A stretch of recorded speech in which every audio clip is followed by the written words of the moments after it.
avoir des décennies durant, grâce à la mobilisation populaire, contraint le pouvoir en place à concéder la démocratisation et l'état de droit, elle semble s'enliser. Un enlisement dû aux effets conjugués de deux sortes de pesanteurs sociopolitiques majeurs.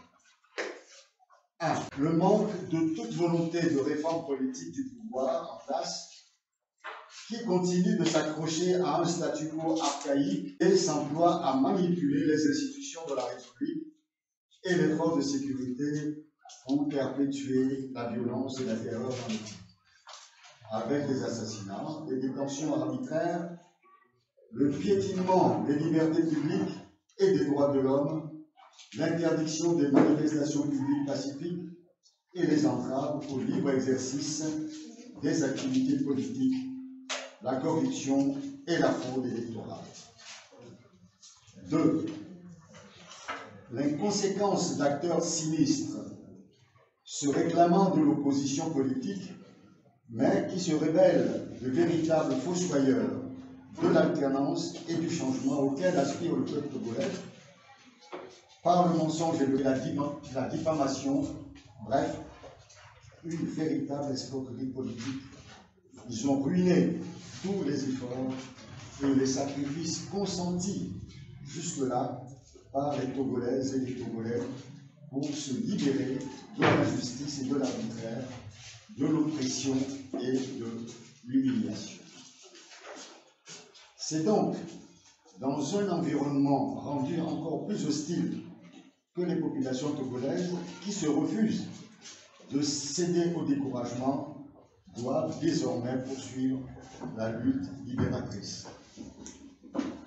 Il s'agira pour cela de mobiliser avec une ardeur décuplée toutes les énergies, la jeunesse, les femmes, les travailleurs de tous les secteurs dans les villes, dans les campagnes et dans la diaspora. C'est pour sa part entend maintenir le cap des choix lucides et pertinents soutenus par les forces vives engagées dans la lutte. Des choix que nous assumons avec responsabilité et dignité en appelant tous les combattants de la liberté et de la démocratie à la vigilance, à la rigueur et au sérieux qu'exige toute lutte de libération.